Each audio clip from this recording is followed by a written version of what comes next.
नमस्कार दोस्तों, आज हम लोग देखने वाले हैं यूपी टीजीटी साइंस से chemistry chapter number 2 classification of elements and periodicity in properties. तो इस सबसे पहले हम देख लेते हैं आवर्त सारणी जैसे हाइड्रोजन, फिर यहाँ से आपका आ गया हीलियम। ये पूरा आवर्त सारणी है, ठीक है, पूरी की पूरी ये आवर्त सारणी है। इसमें 4 ब्लॉक होते हैं, yes block, P block, D block और नीचे यफ ब्लॉक। यफ ब्लॉक में 2 सीरीज होती हैं, लैंथेनाइड सीरीज, एक्टिनाइड सीरीज। अब देखते हैं इसके बाद इस पीरियोडिक टेबल को हम कैसे लर्न करेंगे। जो यस ब्लॉक होता है, यस ब्लॉक में 2 ग्रुप होते हैं, फर्स्ट ए ग्रुप और सेकंड ए ग्रुप, ये यस ब्लॉक में है। तो इसके जो पहले एलिमेंट्स हैं वो क्या है, हाइड्रोजन है, लिथियम है, सोडियम है, पोटेशियम है, रुबिडियम है, सीजियम है, फ्रांसियम है। इसको याद करने की एक ट्रिक है लीना की रब से फरियाद, है लीना की रब से फरियाद।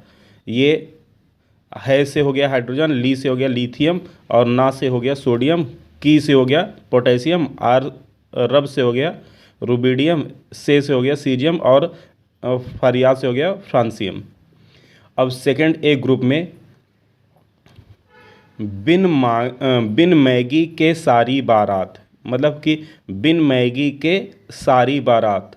बिन से हो गया बेरिलियम, मैगी से हो गया मैग्नीशियम, के हो गया कैल्शियम, और सारी से हो गया स्ट्रांसियम, बा से हो गया बेरियम, आर रात से हो गया रेडियम। इसको याद करने की दूसरी ट्रिक ये भी है, बेटा मागे कार स्कूटर बाप राजी, ऐसे भी याद कर सकते हैं। उसके बाद हम आ जाते हैं पी ब्लॉक में। पी ब्लॉक का जो फर्स्ट वहाँ पे है उसको हम बोलते हैं थर्ड ए ग्रुप, और इसको 13 कॉलम भी बोलते हैं। तो यहाँ पे देखिए, इसको हम बोल देंगे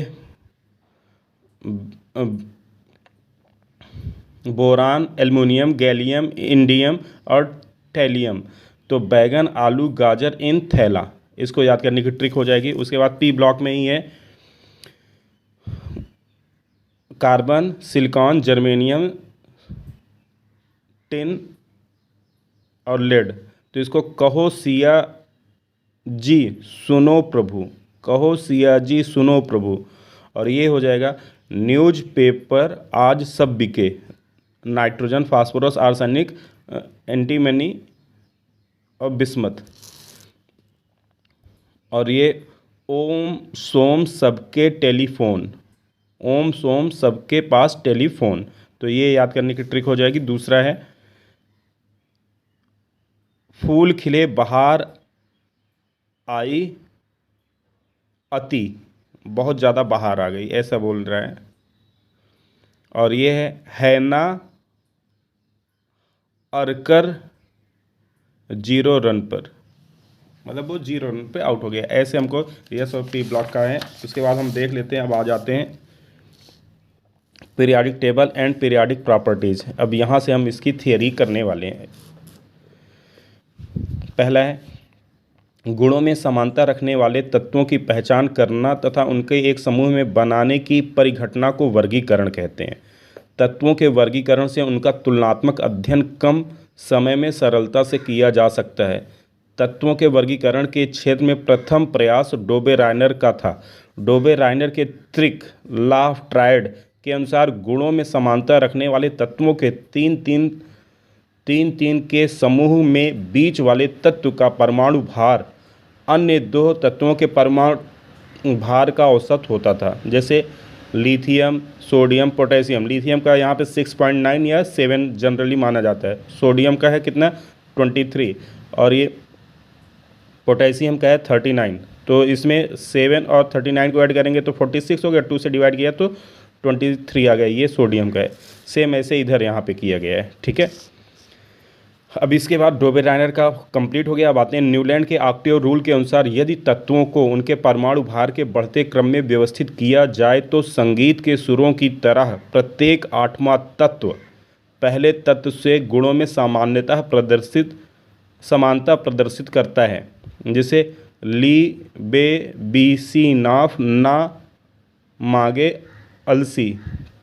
तो ये जो लिथियम है ये सोडियम से प्रदर्शित कर रहा है, बेरियम मैग्नीशियम से कर रहा है, और बेरिलियम मैग्नीशियम से, बेरियम एल्युमिनियम से कर रहा है। अक्रिय गैसों की खोज के बाद नियम यह महत्वहीन हो गया। जब अक्रिय गैस से इनर्ट गैस या नोबल गैस की खोज हो गई तो ऑक्टेव रूल क्या हो गया, बेकार हो गया। अक्रिय गैसों की खोज के बाद यह नियम महत्वहीन हो गया। उसके बाद लेथर मेयर ने विभिन्न तत्वों को परमाणु भार तथा परमाणु आयतन के बीच ग्राफ खींचा। यह ग्राफ पाया कि समान गुणों वाले तत्वों की स्थिति ग्राफ में लगभग एक समान थी। मेंडलीव ने 1869 ईस्वी में तत्वों के भौतिक तथा रासायनिक गुणों के आधार पर प्रथम सफल वर्गीकरण प्रस्तुत किया। उस समय टोटल 63 एलिमेंट ज्ञात थे। मेंडलीव के आवर्त नियम के अनुसार तत्वों के भौतिक तथा रासायनिक गुण उनके परमाणु भार के आवर्ती फलन होते हैं। अर्थात यदि तत्वों को उनके परमाणु भार के बढ़ते क्रम में व्यवस्थित किया जाए तो एक नियम अंतराल के बाद समान गुणों व तत्वों की पुनरावृत्ति होती है। मेंडलीव ने उस समय ज्ञात 63 तत्वों को उनके परमाणु भार के बढ़ते क्रम में व्यवस्थित करते समय इस बात का विशेष ध्यान दिया कि गुणों में समानता रखने वाले तत्व एक दूसरे के नीचे आ जाएं। ऐसा करने के क्रम में मेंडलीव ने आवर्त सारणी में 10 रिक्त स्थान छोड़े तथा यह बताया कि ये रिक्त स्थान नए तत्वों की खोज के बाद भरे जाएंगे। 10 अज्ञात तत्वों में से 4 के गुणों के भविष्यवाणी भी मेंडलीव ने की। खोजे जाने वाले 10 तत्व स्कैंडियम, गैलियम, जर्मेनियम, टेक्नियम, रेडियम, पोलियम, फ्रांसियम, रेडियम और एक्टिनियम, पैडेलियम है। 4 तत्व जिनके गुणों का पूर्वानुमान किया वह थे scandium, gallium, germanium, polonium. Mendeleev के समय अक्रिय गैसों का ज्ञान नहीं था। अक्रिय गैसों की खोज रैले, रैमजे तथा ट्रेवर्स द्वारा 1894 से 1898 ईस्वी के बीच किया गया। इन गैसों को वायुमंडल की गैसों से प्राप्त किया गया था, अतः इन्हें एरोजन भी कहते हैं। किन किन ने खोजा था? रैले, रैमजे, ट्रेवर्स ने खोजा था और इसको हवा के माध्यम से खोजा था, इसलिए एरोजन भी कहते हैं। मेंडलीव की आवर्त सारणी में 7 आवर्त तथा 8 वर्ग थे। शून्य वर्ग को अक्रिय गैसों की खोज के बाद जोड़ा गया।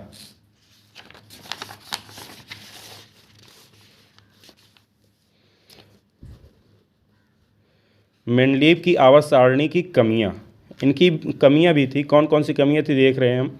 पहला है गुणों की आवर्तिता के कारण मेंडलीव नहीं बता सके, मतलब कि आवर्ती पीरियोडिसिटी क्यों होता है ये कारण नहीं बता पाए। अक्रिय गैसों के लिए आवर्त सारणी में कोई रिक्त स्थान नहीं छोड़ा गया था। हाइड्रोजन प्रथम वर्ग की क्षार धातुओं तथा वर्ग 7 के हैलोजनों से समानता प्रदर्शित करता था, अतः इसे आवर्त सारणी में उचित स्थान नहीं दिया जा सका।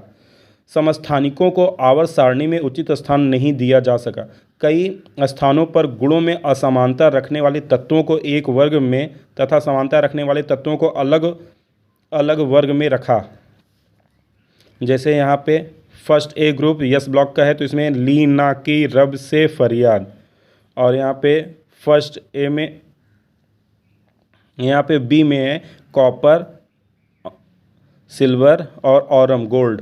तो इन सब का जो रखने का तरीका है ये, जैसे यहाँ पे बेरिलियम, मैग्नीशियम, कैल्शियम, स्ट्रांसियम, तो गुणों में इसमें क्या आ गई, भिन्नता आ गई। मेंडलीव ने वर्ग 8 में उपस्थित 9 तत्वों को संक्रमण तत्व माना, जबकि इनकी संख्या 40 है तथा 10-10 की 4 क्षैतिज श्रेणियों में इन्हें रखा गया है। लेंथेनाइड तथा एक्टिनाइड के लिए आवर्त सारणी में कोई उचित स्थान नहीं दिया गया था, ये सबसे बड़ी कमी थी। कई जगहों पर भारी तत्वों को पहले तथा हल्के तत्वों को बाद में रखा गया।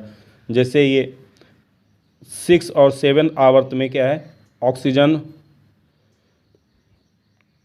फ्लोरीन, ये सारे ऐसे तत्व हैं जिनका यहाँ पे दिया गया है। देखिए यहाँ पे सेलेनियम का कितना है 127.61 और यहाँ पे बेरिलियम का है, ब्रोमीन का है 126.91। तो ये तो गलत हो गया था।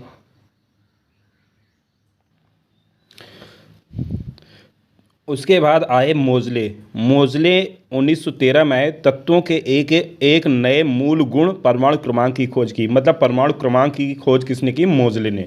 मोज़ले ने विभिन्न धातुओं के एक्स किरणों स्पेक्ट्रम का अध्ययन करके यह निष्कर्ष निकाला कि तत्वों का मूलभूत लक्षण परमाणु क्रमांक है, ना कि परमाणु भार। तो ये स्पेक्ट्रम एक्सरे के द्वारा निकाला गया और यहाँ से उन्होंने ग्राफ वगैरह करके दिखाया है।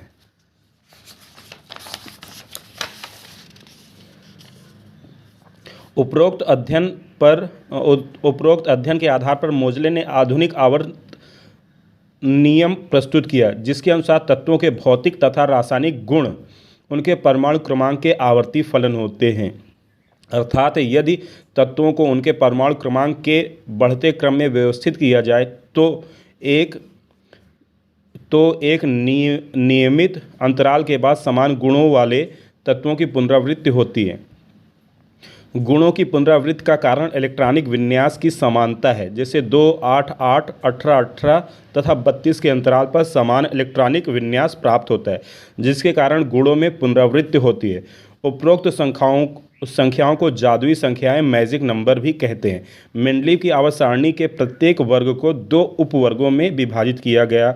8वें तथा 0 वर्ग का कोई विभाजक नहीं था। नॉर्मल एलिमेंट, अगला आ गया, अगली हेडिंग नॉर्मल एलिमेंट।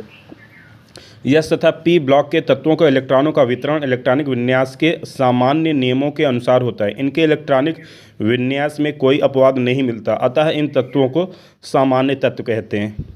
ये एग्ज़ाम में आया हुआ है, रिप्रेजेंटेटिव एलिमेंट टीजीटी में आया हुआ है। लीना, यहाँ पे जो सोडियम है ये ब्रिज का काम कर रहा है, मतलब कि जोड़ने का काम, इसीलिए इसको हम ऐसे कहते हैं। किस आवर्त के तत्वों को निरूपक तत्व कहा गया? वो थे आवर्त दूसरा और तीसरा, मतलब सेकंड एंड थर्ड आवर्त को निरूपक तत्व कहा गया। आवर्त 2 तथा आवर्त 3 के तत्वों को किसी भी वर्ग के दोनों उपवर्गों का प्रतिनिधित्व करते हैं, अतः इन्हें निरूपक तत्व कहते हैं। आवर्त 3 के तत्व दोनों उपवर्गों को जोड़ते हैं, अतः इन्हें सेतु तत्व या ब्रिज एलिमेंट भी कहते हैं। अब आते हैं विकर्ण संबंध। विकर्ण संबंध, अब यहाँ पे देखिए, पीरियड सेकंड, पीरियड थर्ड, यहाँ पे lithium, beryllium, boron, calcium, carbon, nitrogen, oxygen, fluorine, ऐसे। और यहाँ पे ये इसके जो लिथियम का क्वालिटी मैग्नीशियम से मिल रहा है, बेरिलियम का एल्युमिनियम से और बोरान का सिलिकॉन से, ऐसे ये विकर्ण तिरछे मिल रहे हैं, इसीलिए इसको विकर्ण संबंध कहा गया। तो द्वितीय आवर्त के तत्व तीसरे आवर्त तथा अगले उच्च वर्ग के तत्वों से गुणों में समानता प्रदर्शित करते हैं। आवर्त सारणी में इनकी स्थिति विकर्णीय होती है, अतः इस समानता को विकर्ण संबंध कहते हैं। आवर्त में बाएं से दाएं चलने पर विकर्ण संबंध का मान घटता जाता है तथा चौथे वर्ग के बाद लगभग समाप्त होता है। विकर्ण संबंध का कारण, आवर्त में लेफ्ट से राइट जाने पर, मतलब कि बाएं से दाएं जाने पर परमाणु त्रिज्या क्या होती है? घटती है। ऋण विद्युतीय लक्षण बढ़ता है, ध्रुवण क्षमता बढ़ती है। और विकर्ण पे क्या होता है? परमाणु त्रिज्या लगभग समान होती है, ऋण विद्युतीय लक्षण लगभग समान होता है, ध्रुवण क्षमता लगभग क्या होती है? समान होती है। वर्ग में ऊपर से नीचे आने पर, मतलब कि फ्रॉम टॉप टू बॉटम क्या होता है? परमाणु त्रिज्या बढ़ती है, धन विद्युतीय लक्षण बढ़ता है, ध्रुवण क्षमता घटती है। तो ये इसके प्रॉपर्टीज है विकर्ण संबंध का कारण में।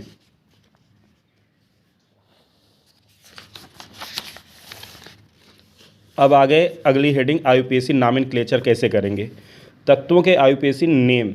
आईयूपीएसी नेम में ने परमाणु क्रमांक 100 तथा उससे अधिक वाले तत्वों के नामकरण हेतु उचित सुझाव के लिए एक आयोग का गठन किया, जिसने 1993 में यह सुझाव दिया कि इन तत्वों का आईयूपीएसी नेम इनके परमाणु क्रमांक पर आधारित होगा।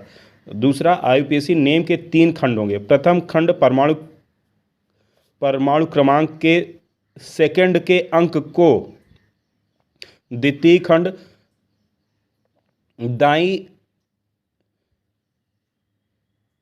के अंक को तथा तृतीय खंड इकाई के अंक को, यहाँ पे दहाई के अंक को तथा तृतीय खंड इकाई के अंक को प्रदर्शित करेगा।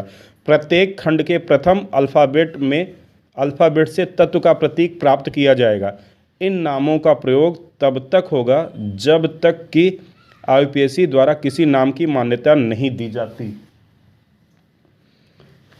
जैसे 0 रहेगा तो नील एन से रिप्रेजेंट करेंगे, 1 रहेगा तो यूएन यू से रिप्रेजेंट करेंगे, 2 रहेगा तो बाई बी से प्रेजेंट करेंगे, 3 रहेगा तो ट्राइट स्मॉल टी से प्रेजेंट करेंगे, 4 रहेगा तो क्वाड्रेटिक क्यू से रिप्रेजेंट करेंगे, 5 रहेगा तो पेंट पी से प्रेजेंट, 6 तो हेक्स एच से रिप्रेजेंट, 7 है तो हेप्ट यस से रिप्रेजेंट, 8 है तो ऑक्ट ओ से रिप्रेजेंट, 9 है तो ई एन एन ई से रिप्रेजेंट करेंगे।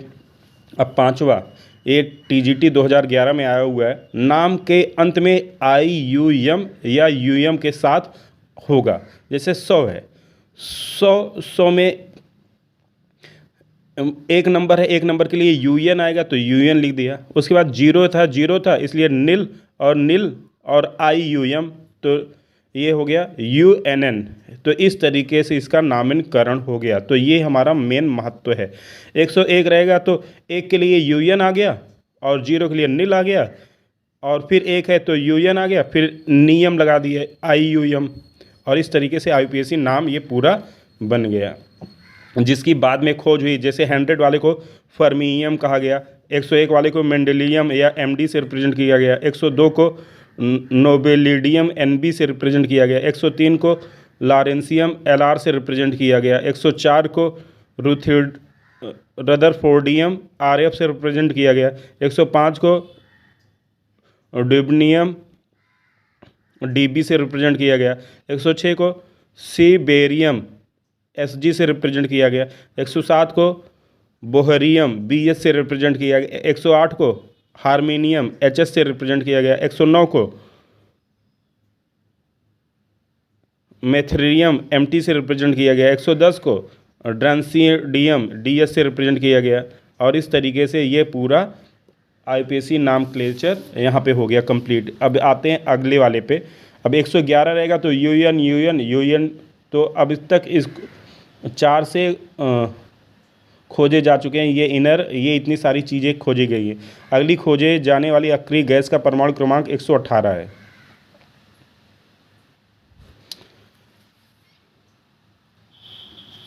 अब अगले ही हेडिंग पे आ जाते हैं, जिसका नाम है बोर की दीर्घाकार आवर्त सारणी। यह आवर्त सारणी आधुनिक आवर्त नियम पर आधारित है।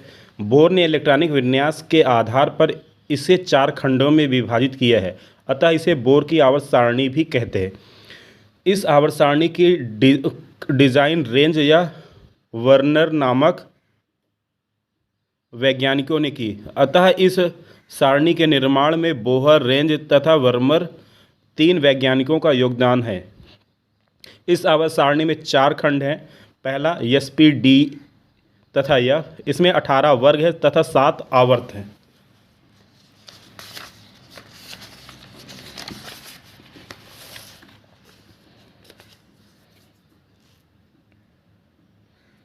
ये ओल्ड नोटेशन था, ये न्यू नोटेशन है, और ये इस प्रकार से रहेगा। इसके बाद ये देखिए यहाँ पे फर्स्ट आवर्त, सेकेंड आवर्त, थर्ड आवर्त, फोर्थ आवर्त, फिफ्थ आवर्त, सिक्स्थ आवर्त, सेवन्थ आवर्त। इसमें अति लघु ये ऐसे तत्व हैं यहाँ पे पूरे डिनोट किए गए।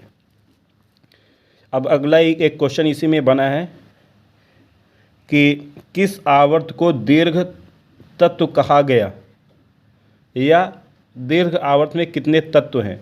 तो 4, 5 पीरियड, 18 एलिमेंट हैं। टोटल कितने एलिमेंट हैं? 18 एलिमेंट हैं।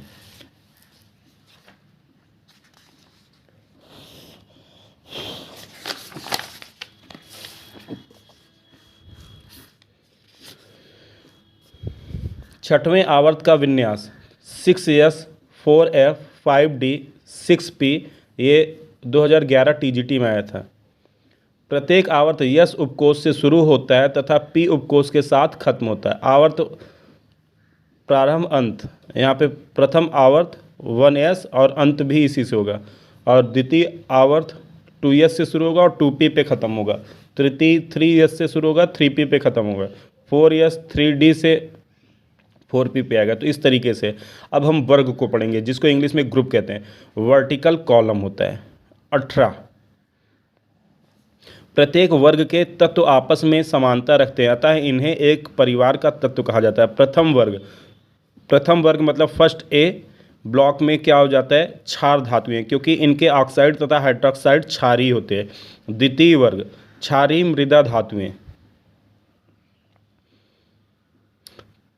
इनके ऑक्साइड तथा हाइड्रोक्साइड क्षारीय होते हैं तथा ये तत्व मृदा में भूपर्पटी में अधिक पाए जाते हैं। भूपर्पटी मतलब सतह पर अधिक पाए जाते हैं। वर्ग 3 से वर्ग 12 तक संक्रमण तत्व ट्रांजिशन एलिमेंट या डी ब्लॉक के एलिमेंट कहे जाते हैं, क्योंकि ये धात्विक से अधात्विक की तरफ गुणों में क्रमिक परिवर्तन प्रदर्शित करते हैं।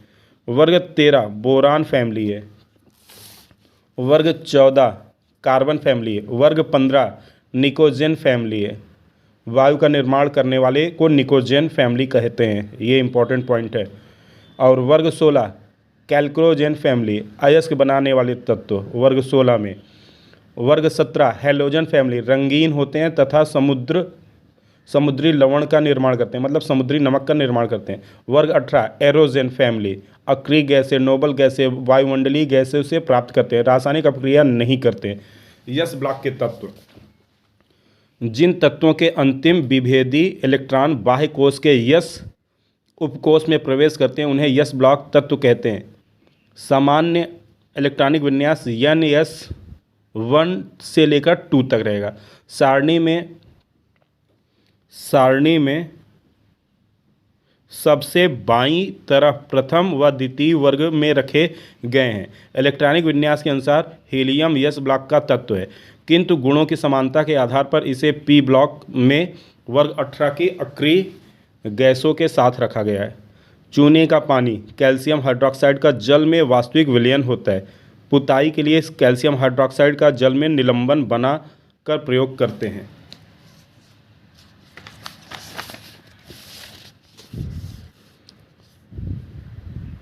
हाइड्रोजन 1s1 अधातु गैसीय अवस्था में पाया जाता है।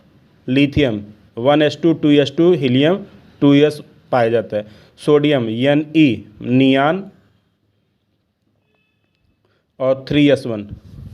पोटेशियम 19 है। आर्गन का 18 हो गया और यहाँ पे 4s1। रुबिडियम, यहाँ पे रुबिडियम 37 होता है, यहाँ पे क्रिप्टॉन का 36 और 6s1, मतलब यहाँ पे जो बगल में जेनान का 54 होता है और 6s1, तो ये प्रथम प्रकाश वैद्युत सेल में प्रयोग होता है। और फ्रांसियम 87 होता है, तो आर्यन 7s1, ये रेडियोधर्मी है। सोडियम वायुमंडल में नमी से बचाने के लिए इसे मिट्टी के तेल में डुबोकर रखा जाता है, सोडियम को। पोटेशियम को मिट्टी के तेल में न रख के मोम में लपेट कर रखते हैं, क्योंकि इसका घनत्व सोडियम के घनत्व से बहुत कम है तथा यह मिट्टी के तेल में डूबता नहीं है। वर्ग second beryllium magnesium calcium strontium barium radium, तो ये क्या करते हैं, सहसंयोजक यौगिक भी बनाते हैं और रेडियो एक्टिव एलिमेंट्स भी हैं। डी ब्लॉक के एलिमेंट, जिन तत्वों के अंतिम इलेक्ट्रॉन बाहर से दूसरे कोष के डी उपकोष में प्रवेश करते हैं उन्हें डी ब्लॉक एलिमेंट कहते हैं। सामान्य इलेक्ट्रॉनिक विन्यास N-1 D1 से लेकर 10 NS1 या 2 संयोजी कोष कहलाते हैं। डी ब्लॉक तत्वों को संक्रमण तत्व भी कहते हैं, क्योंकि इनके बाह्य दो कोष अपूर्ण होते हैं तथा दोनों मिलकर संयोजी कोष का निर्माण करते हैं। संयोजी कोष में बाह्य कोष तथा उसके अंदर के डी उपकोष के इलेक्ट्रॉन आते हैं। इनके गुणों में धात्विक से अधात्विक की तरफ क्रमिक परिवर्तन दिखता है तथा ये परिवर्ती संयोजकता प्रदर्शित करते हैं। नोट: जिंक तथा कैडमियम परिवर्ती संयोजकता प्रदर्शित नहीं करते। डी ब्लॉक के सभी तत्व धातु हैं तथा इन्हें 10-10 की 4 क्षैतिज श्रेणियों में रखा गया है। प्रथम संक्रमण तत्व 3D श्रेणी अपरिवर्ती संयोजकता इसमें दर्शोत करते हैं। इसमें स्कैंडियम से लेकर जिंक तक है, 21 से 30 तक है। सबसे कम घनत्व हल्की धातु होती है। सर्वाधिक ऑक्सीकरण संख्या किसकी होती है, मैग्नीज की, +7 होती है। सबसे अस्थायी नाभिक आयरन होता है और वनस्पति घी के निर्माण में उत्प्रेरक के रूप में निकिल का उपयोग होता है। कॉपर मृदा धातु है। तो इस प्रकार के प्रथम संक्रमण तत्व 3D हमारी कंप्लीट हुई। अब आते हैं हम आगे के क्वेश्चन पे। सामान्य इलेक्ट्रॉनिक विन्यास इनका क्या होता है? 3D 110 से लेकर 4s12 तक होता है। क्वेश्चन, क्रोमियम पेंटाऑक्साइड में क्रोमियम की ऑक्सीकरण संख्या बताओ। तो यहाँ पे chromium 24, 1s2, 2s2, 2p6, 3s2, 3p6, 3d5, 4s1। तो अंतिम उपकोष इसके संयोजी उपकोष हैं, तो इसी से इलेक्ट्रॉनों की संख्या पता चल गई, 5 और 1 6, टोटल 6 हो गए। अब इसका जो हमने ऑक्सीकरण संख्या यहाँ पे देखा, यहाँ पे सबका ऑक्सीजन का -1 नॉर्मल रूप से, और क्रोमियम के साथ जो ऑक्सीजन जुड़ा है उसका कितना है? उसका -2 है। तो x -6 बराबर 0। क्यों? क्योंकि यहाँ पे हर जगह ऑक्सीजन की संयोजकता -1, लेकिन इस वाले के साथ -2 है, तो टोटल यहाँ पे 6 ऑक्सीजन हो गए, क्योंकि ये डबल बॉन्ड में है। डबल बॉन्ड में होने के कारण इसकी संयोजकता 2 हो गई, और यहाँ पे x -6 = 0, तो x = कितना आ गया? +6, तो क्रोमियम की +6। द्वितीय संक्रमण श्रेणी 4D श्रेणी 5वें आवर्त में सामान्य इलेक्ट्रॉनिक विन्यास 4D 1 से लेकर 10 तक होता है, और 5s012 तक होता है।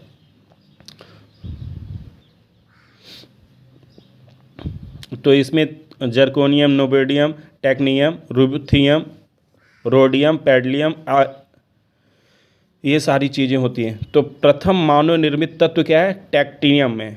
और बाह्य कोश में 18 इलेक्ट्रॉन होते हैं। मृदा धातु 4D10 से लेकर यहाँ तक होती है। ठीक है।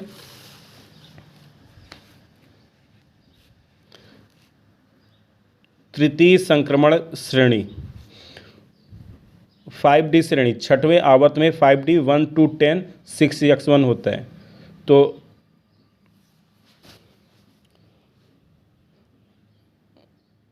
अब इसमें ये हो गई लैंथेनाइट सीरीज, ला हफ्ता, वरना रे उसामा, इधर पिटाई और होगी, ऐसे इसको लर्न करते हैं। तो इसमें जो पीरियड 6 है उसमें 57, 72, 73 इसके एटॉमिक नंबर्स हैं, और ये सीजियम 58, जो सर्वोच्च गलनांक होता है वो W का होता है, और सर्वोच्च घनत्व किसका होता है? IR का होता है। मृदा धातु क्या है? AU है, और तरल आवर्त में मिलते हैं। ये 14 एलिमेंट हैं, 4F ब्लॉक एलिमेंट।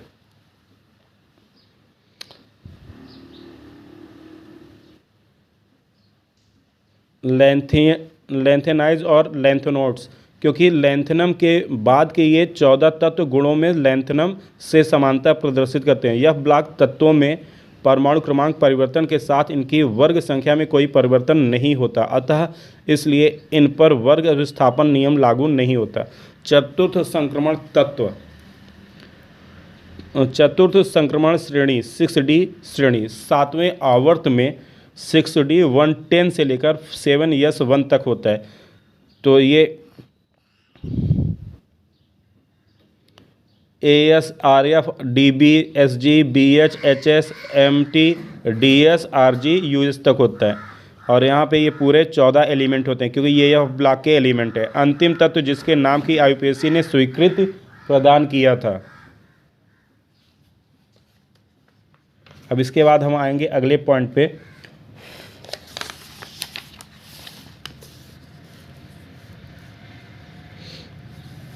इन्हें दुर्लभ मृदा तत्व कहते हैं। 14 एलिमेंट होते हैं। 5s series trans uranic element होते हैं। यह ब्लॉक तत्व जिन तत्वों में अंतिम इलेक्ट्रॉन बाहर से तीसरे कोष के यह उपकोष में प्रवेश करते हैं उन्हें यह ब्लॉक तत्व कहते हैं। सामान्य इलेक्ट्रॉनिक विन्यास n-2 1 से लेकर 14 तक, F n-1 D 1 से लेकर 10 तक, ns2 तक होते हैं। 4F ब्लॉक के लिए ns2 = 4, n = कितना हो जाएगा? ये 2 है तो उधर गया 6 हो गया। 5F ब्लॉक के लिए ns2 = 5, तो n = 7 हो गया। यह ब्लॉक तत्व को आंतरिक संक्रमण तत्व कहते हैं। यह ब्लॉक तत्वों को क्या कहते हैं? आंतरिक संक्रमण तत्व कहते हैं। क्योंकि ये संक्रमण श्रेणी डी ब्लॉक के अंदर एक नई संक्रमण श्रेणी का निर्माण करते हैं तथा इनके बाह्य 3 कोष अपूर्ण भरे होते हैं तथा तीनों मिलकर संयोजी कोष का निर्माण करते हैं। यह ब्लॉक तत्वों में को दुर्लभ धातु भी कहते हैं क्योंकि ये भूमि में अत्यंत भूपर्पटी पर अत्यंत कम मात्रा में पाई जाती है। यह ब्लॉक तत्व आवर्त सारणी के तीसरे वर्ग तथा छठे व 7वें आवर्त में आते हैं, किंतु इन्हें सारणी के बाहर 14-14 की 2 क्षैतिज श्रेणियों में रखा जाता है।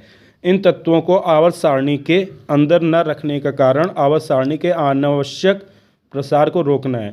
यह ब्लॉक के सभी तत्व वर्ग 3 में आते हैं। परमाणु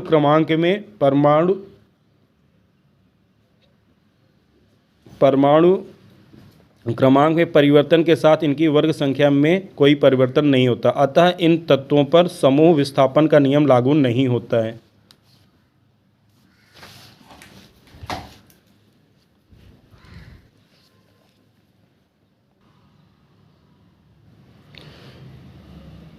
परमाणु क्रमांक 100 वाला तत्व किस वैज्ञानिक के नाम पर रखा गया था? तो वो थे फर्मी। उनके अगला है पॉइंट, इनके बाह्य कोश का इलेक्ट्रॉनिक विन्यास समान रहने के कारण इनके रासायनिक गुणों में बहुत समानता होती है, अतः इन्हें भौतिक विधियों द्वारा एक दूसरे से अलग किया जाता है भौतिक गुणों के आधार पर। 4F ब्लॉक के तत्व लैंथेनाइड La57 से गुणों में बहुत समानता प्रदर्शित करते हैं, अतः इन्हें लैंथेनाइड के बाद के 14 तत्वों को लैंथेनाइड या लैंथेनोज कहते हैं। एक्टेनाइड 89 के बाद आने वाले 5F ब्लॉक के 14 तत्व एक्टिनाइड के साथ गुणों में समानता प्रदर्शित करते हैं। इन तत्वों को एक्टिनाइड या एक्टिनोड्स कहते हैं। नाइट्रोजन फैमिली के अंतिम तत्व बिस्मथ Bi83 के बाद अर्थात ऑक्सीजन फैमिली के अंतिम तत्व PO18 व उसके आगे जितने तत्व हैं उन्हें एक भी स्थायी समस्थानिक नहीं मिलते, अर्थात सभी समस्थानिक रेडियोधर्मी तत्व कहलाते हैं। तो P64F ये लैंथेनाइड कृत्रिम तत्व है, इसमें कौन PM है। और प्राकृतिक रूप से पाया जाने वाला अंतिम तत्व यूरेनियम 92 है। इसके आगे सभी तत्व मानव निर्मित तत्व हैं। तो ये सारी चीज़ें हो गई। अब आते हैं अगले पॉइंट पे।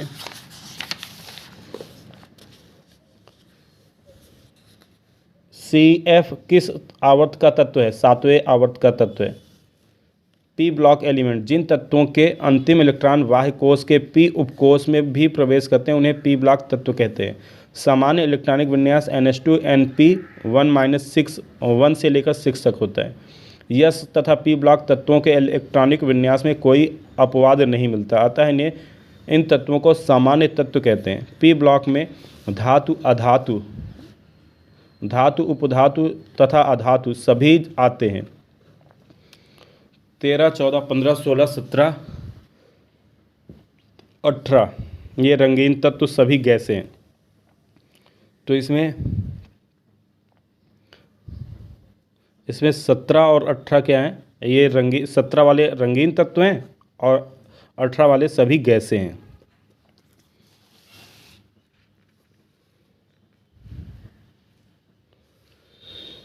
तत्वों की आवर्त सारणी में स्थिति ज्ञात करना। वर्ग का निर्धारण। यस तथा डी ब्लॉक तत्वों के संयोजी कोष में जितने इलेक्ट्रॉन होते हैं वही उनकी वर्ग संख्या होती है। यस ब्लॉक में वर्ग संख्या किसके बराबर होती है? संयोजी कोष के इलेक्ट्रॉन के बराबर होती है। पी ब्लॉक में वर्ग संख्या 10 प्लस संयोजी कोष के इलेक्ट्रॉन की संख्या के बराबर होती है। तो 1 2 3 4 ये कहाँ तक है? Yes block, D block, P block. यह ब्लॉक तत्वों की वर्ग संख्या में परमाणु क्रमांक में परिवर्तन के साथ कोई परिवर्तन नहीं होता। यह ब्लॉक के सभी तत्व वर्ग 3 में रखे गए हैं। इन तत्वों पर समूह विस्थापन नियम नहीं होता है।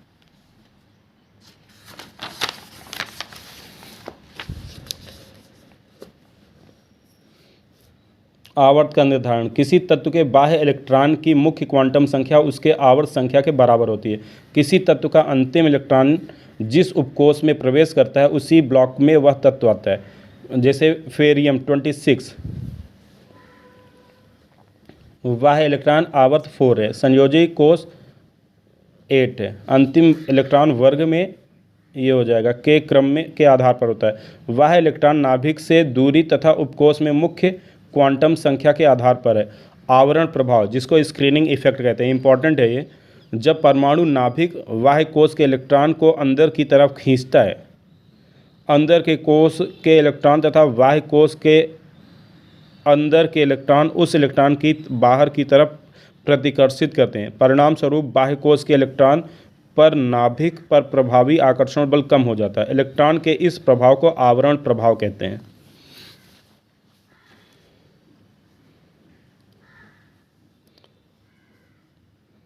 प्रति इलेक्ट्रॉन आवरण प्रभाव 0.35 होता है।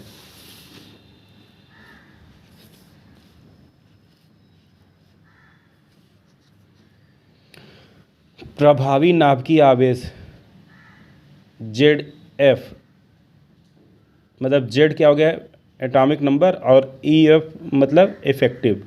तो नाभिकीय आवेश Z माइनस आवरण प्रभाव। तो एग्जांपल जैसे बोरान B5 का प्रभावी नाभिकीय आवेश कितना होगा, तो B5 का होता है इलेक्ट्रॉनिक कॉन्फ़िगरेशन 2-3, तो इसका 2-3 हो गया, तो सिग्मा की वैल्यू क्या हो गई 2 इंटू 0.35 प्लस 2 0.85, यहाँ से 0.25 और 85, तो इससे जब मल्टीप्लाई कर दिया तो जी इफेक्टिव आ गया कितना 5 माइनस 2.4 आ गया 2.6।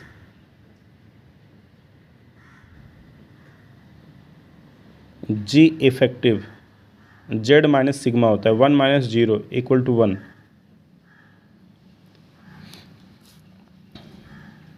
इनर्ट पेयर इफेक्ट, अक्रिय युग्म प्रभाव SN 50 5s2 5p2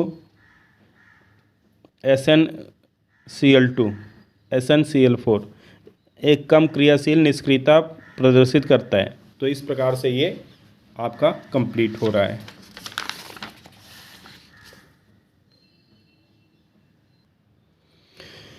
P block के कुछ भारी तत्वों के बाह्य कोष का यस उपकोष कम अभिक्रियाशील होता है तथा रासायनिक अभिक्रिया में निष्क्रियता प्रदर्शित करता है, जिसे अक्रिय युग्म प्रभाव कहते हैं। अक्रिय युग्म का प्रभाव का कारण ये चित्र है। तो यस कक्षक के इलेक्ट्रॉन नाभिक की परिक्रमा करते समय उसके नज़दीक आते रहते तथा उन पर नाभिक का प्रबल आकर्षण होने के कारण उनकी स्थितिज ऊर्जा बहुत कम होती है तथा स्थायित्व अधिक होता है। अतः यस कक्षक के इलेक्ट्रॉन कम अभिक्रियाशील होते हैं।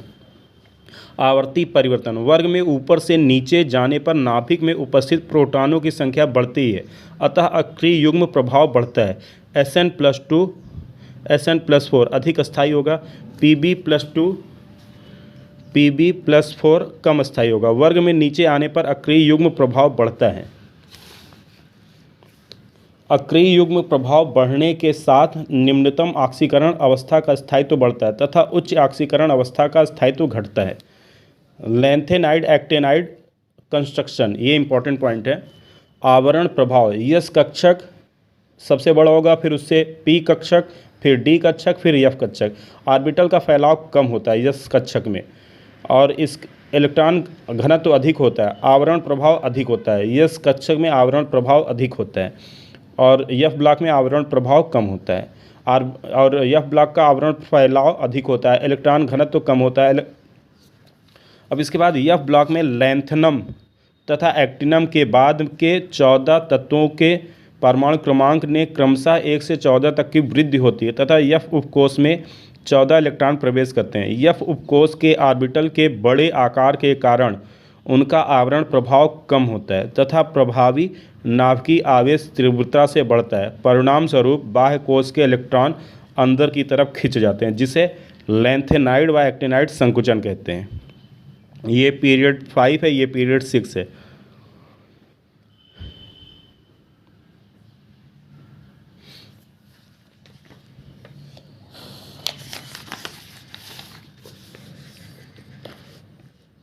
टीजीटी पीजीटी में आया हुआ ये क्वेश्चन है कि जर्मेनियम तथा हाफेनियम की साइज लगभग समान क्यों है। तो लैंथेनाइड कंस्ट्रक्शन के संकुचन लेंथेनाइट संकुचन के कारण साइज में समानता है। तत्वों के आवर्ती गुण। पहला है परमाणु आयतन। किसी तत्व के 1 मोल 6.022 × 1023 परमाणुओं का ठोस अवस्था में जो आयतन होगा उस तत्व का घनत्व उस तत्व का परमाणु आयतन अथवा परमाणु आयतन कहते हैं। परमाणु आयतन बराबर ग्राम परमाणु भार यम बटे घनत्व। लोथर मेयर ने विभिन्न तत्वों के परमाणु आयतन तथा परमाणु भार के बीच ग्राफ खींचा तथा यह पाया कि गुणों में समानता रखने वाले तत्वों की स्थिति ग्राफ में एक समान थी। क्षार धातुएं मैक्सिमा पर उपस्थित हैं। क्षारीय मृदा धातुएं ग्राफ की डिसेंडिंग भुजा के लगभग मध्य में तथा अक्रिय गैसें व हैलोजन आरोही भुजा के लगभग मध्य में स्थित हैं। कार्बन, एल्युमिनियम तथा संक्रमण व अन्य आंतरिक संक्रमण धातुएं ग्राफ के मिनिमा पर उपस्थित हैं। परमाणु त्रिज्या। परमाणु नाभिक से बाह्य कोश में उपस्थित इलेक्ट्रॉन के बीच की दूरी को परमाणु त्रिज्या कहते हैं। परमाणु त्रिज्या के मापन में निम्न कठिनाइयां आती हैं। किसी तत्व का विलगित परमाणु प्राप्त करना कठिन कार्य है। हाइजेनबर्ग की अनिश्चितता के अनुसार इलेक्ट्रॉन की स्थिति का यथार्थ निर्धारण करना संभव नहीं है।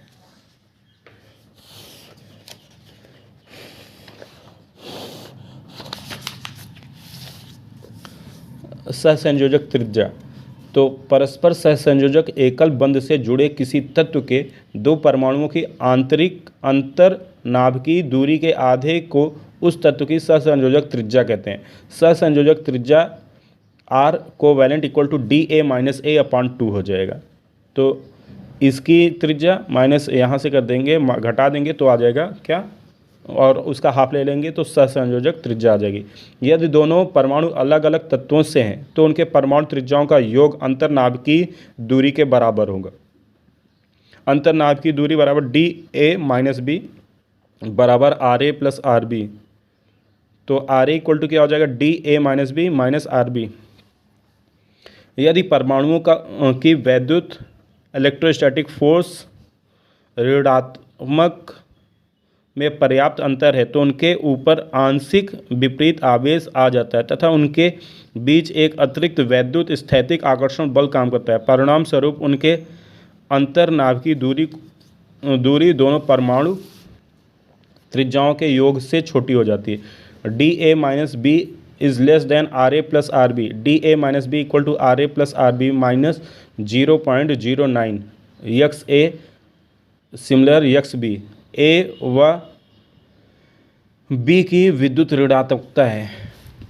परमाणु त्रिज्या को प्रभावित करने वाले कारक। कोश की संख्या। पहला क्या है, कोश की संख्या। कोश की संख्या बढ़ने के साथ बाह्य कोश के इलेक्ट्रॉनों की दूरी बढ़ती जाती है तथा परमाणु त्रिज्या बढ़ती जाती है। प्रभावी नाभिकीय आवेश। प्रभावी नाभिकीय आवेश बढ़ने के साथ बाह्य कोश के इलेक्ट्रॉन पर नाभिक का आकर्षण बल बढ़ता है। परिणाम स्वरूप बाह्य कोश अंदर की तरफ खिंच जाता है तथा परमाणु त्रिज्या घट जाती है। आवरण प्रभाव। जिन परमाणुओं में F उपकोश में इलेक्ट्रॉन भरते हैं उनका प्रभावी नाभिकीय आवेश तेजी से बढ़ता है क्योंकि F उपकोश के ऑर्बिटल की बड़ी आकार के कारण उनका आवरण प्रभाव बहुत कम होता है। प्रभावी नाभिकीय आवेश बढ़ने से बाह्य कोश अंदर की तरफ खिंच जाता है तथा परमाणु त्रिज्या छोटी हो जाती है। आवर्ती परिवर्तन। वर्ग में ऊपर से नीचे जाने पर, बाएं से दाएं जाने पर आवर्त में परमाणु त्रिज्या घटती है, प्रभावी नाभिकीय आवेश बढ़ता है। परमाणु त्रिज्या बढ़ती है, कोश की संख्या बढ़ती है। अब अगला है आयनन ऊर्जा।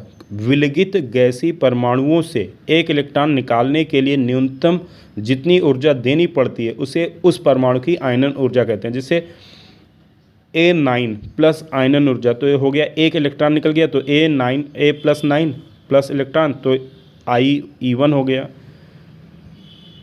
मतलब जितने इलेक्ट्रॉन निकलते जाएंगे उतना चार्ज बढ़ता जाएगा, वही उसकी आयनन ऊर्जा बनाता जाएगा। अब आयनिक त्रिज्या, यह धनायन ऋणायन।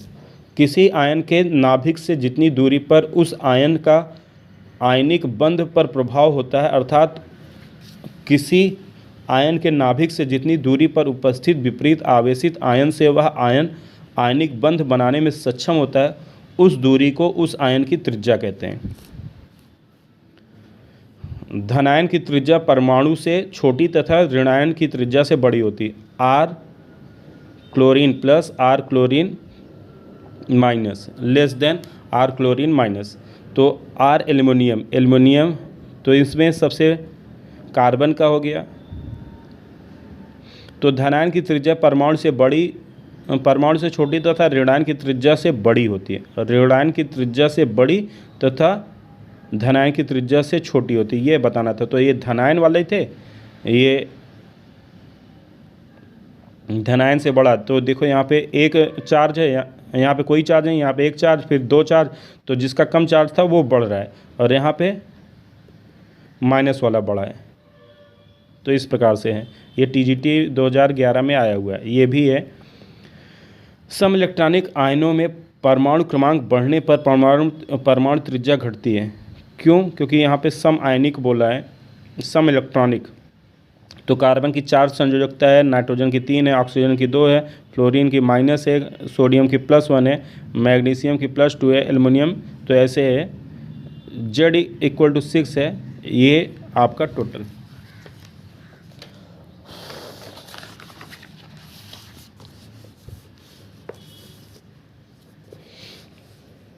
किसी परमाणु के संयोजी कोश से सभी इलेक्ट्रॉन का निकलना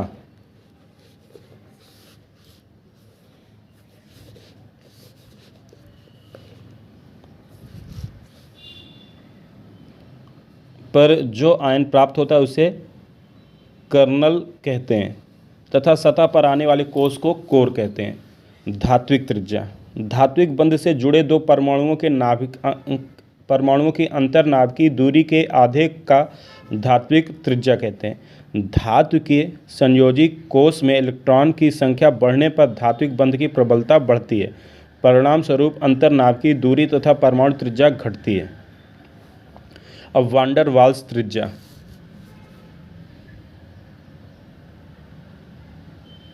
वंडर वाल्स त्रिज्या तो Da-A। ठोस अवस्था में वंडर वाल्स बंध से जुड़े दो परमाणु के अंतर नाभिकीय दूरी के आधे को वंडर वाल त्रिज्या कहते हैं। वंडर वाल बंध क्षीण बंध होता है, अतः वंडर वाल बंध से जुड़े परमाणुओं के बीच की दूरी तथा वंडर वाल त्रिज्या का मान सर्वाधिक होता है। बंध प्रबलता देखेंगे। बंध प्रबलता में सबसे ज़्यादा स्ट्रांग बंध होता है सहसंयोजक कोवैलेंट का, फिर मेटैलिक धात्विक का, फिर वंडर वाल्स का। मतलब सबसे ज़्यादा स्ट्रांग कौन है? सहसंयोजक कोवैलेंट, फिर मेटैलिक, फिर वंडर वाल। परमाणु त्रिज्या इसका जस्ट रिवर्स हो जाता है, सहसंयोजक सबसे कमज़ोर, फिर धात्विक, फिर वंडर वाल। अक्रिय गैसें आवर्त सारणी में दाहिनी तरफ हैं, फिर भी किसी भी आवर्त में इनकी त्रिज्या सर्वाधिक होती है क्योंकि अक्रिय गैसों की वंडर वाल त्रिज्या अधिक होती है।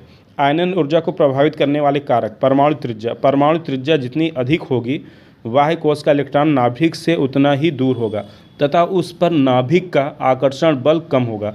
इस प्रकार आयनन ऊर्जा का मान भी कम होगा।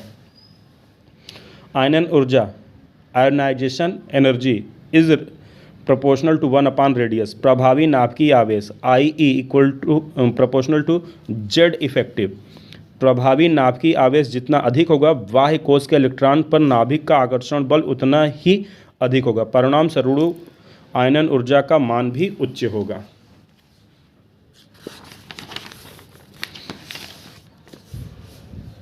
TGT में आया हुआ क्वेश्चन है ये।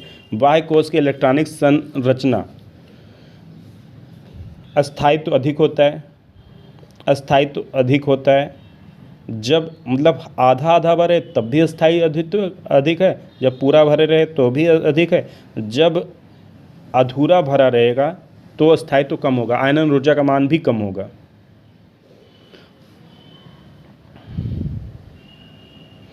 अब यहाँ पे कार्बन में 2p2, इसमें 2 ही इलेक्ट्रॉन भरे हैं तो ये क्या है? अस्थायित्व कम है, आयनन ऊर्जा भी कम है। इसमें क्या है? अस्थायित्व अधिक है क्योंकि इसके सभी उपकोष भरे हुए हैं और इसमें कम रहेगा। 1 आयोनाइजेशन एनर्जी की वैल्यू है 150 किलो जूल पर मोल और आयनाइजेशन एनर्जी E2 है 1540 किलो जूल पर मोल। यह कौन सा परमाणु हो सकता है?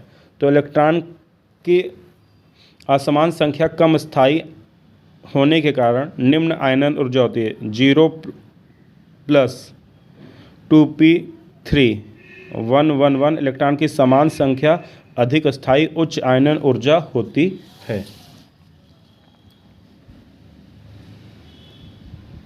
यदि किसी परमाणु से प्रथम इलेक्ट्रॉन कम स्थायी उपकोष से तथा द्वितीय इलेक्ट्रॉन अधिक स्थायी उपकोष से निकल रहा हो तो प्रथम तथा द्वितीय आयनन ऊर्जा का अंतर उच्च होता है। नाइट्रोजन 2p3 111 इलेक्ट्रॉन की समान संख्या अधिक स्थायी उच्च आयनन ऊर्जा होती है। N + 2p2 11 इलेक्ट्रॉन की असमान संख्या कम स्थायी निम्न आयनन ऊर्जा में होती है।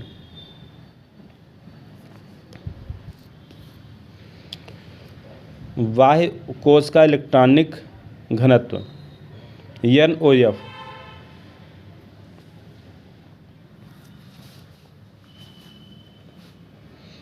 द्वितीय कोश तृतीय कोश।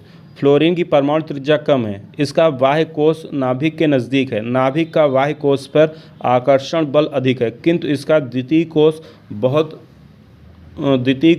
बाह्य कोश है जिसकी त्रिज्या कम है तथा उसमें 7 इलेक्ट्रॉन उपस्थित हैं। अतः बाह्य कोश के उच्च इलेक्ट्रॉन घनत्व के कारण इलेक्ट्रॉन का प्रवेश मुश्किल होता है। अतः फ्लोरीन की इलेक्ट्रॉन बंधुता क्लोरीन से कम है। फ्लोरीन की इलेक्ट्रॉन बंधुता क्या है? क्लोरीन से कम है। आवर्ती परिवर्तन। आवर्त में बाएं से दाएं जाने पर इलेक्ट्रॉन बंधुता सामान्यतः बढ़ती है क्योंकि परमाणु त्रिज्या घटती है तथा प्रभावी नाभिकीय आवेश बढ़ता है। वर्ग में ऊपर से नीचे जाने पर कोश संख्या परमाणु त्रिज्या बढ़ती है, अतः इलेक्ट्रॉन बंधुता घटती है। जैसे लिथियम बेरिलियम ये पूरा दिया गया है तो इसमें इलेक्ट्रॉन बंधुता क्या हो रही है? बढ़ रही है। बाह्य उपकोष पूरा भरा है, बाह्य उपकोष आधा भरा है। अधिक स्थायी उपकोष है, आयनाइजेशन एंथैल्पी कम हो रही है और इसमें अधिक हो रही है। हाईएस्ट इलेक्ट्रॉन एफिनिटी किसमें? क्लोरीन, फिर फ्लोरीन, फिर ऑक्सीजन, कार्बन, नाइट्रोजन। परमाणु त्रिज्या बढ़ती है, इलेक्ट्रॉन बंधुता घटती है, इस क्रम में रहेगा। अब आते हैं अगले टॉपिक विद्युत ऋणात्मकता। विद्युत ऋणात्मकता किसी परमाणु का आणविक गुण है। किसी परमाणु के संयोजी कोश में उपस्थित इलेक्ट्रॉन बंध युग्म पर परमाणु नाभिक द्वारा आरोपित आकर्षण बल को उस परमाणु की विद्युत ऋणात्मकता कहते हैं। फ्लोरीन की विद्युत ऋणात्मकता को स्वेच्छा से 4 माना गया है तथा इसकी तुलना करके अन्य तत्वों की विद्युत ऋणात्मकता का निर्धारण किया जाता है। पॉलिंग के अनुसार विद्युत ऋणात्मकता IE + EA/2 इलेक्ट्रॉन वोल्ट होता है। IEA + EA/540 किलो जूल पर मोल होता है। अकॉर्डिंग टू पॉलिंग A से B XA XB XA - XB = 0.208 होता है।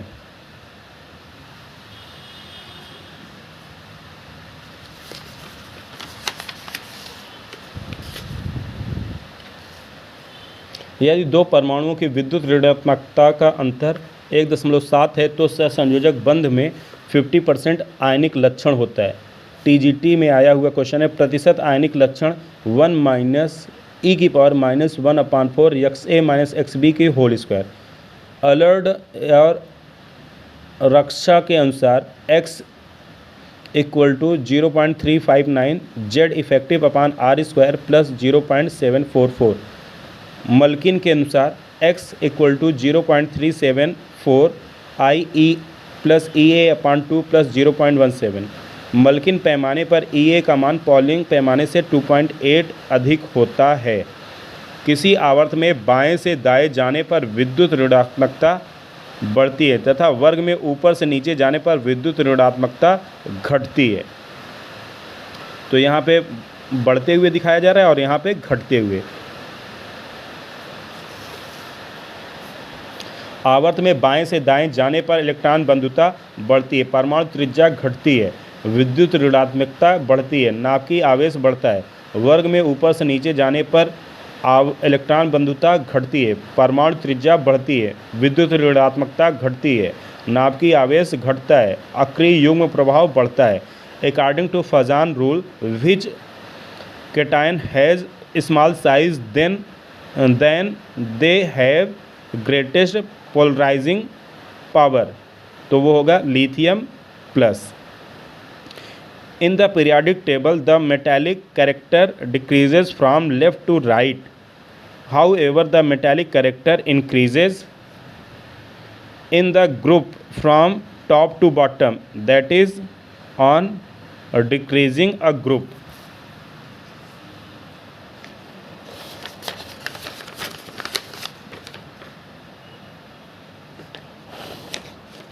तो इस प्रकार से आपका ये आवर्त सारणी वाला टॉपिक पूरा का पूरा कंप्लीट हो गया। धन्यवाद। अब करेंगे अगला लेसन।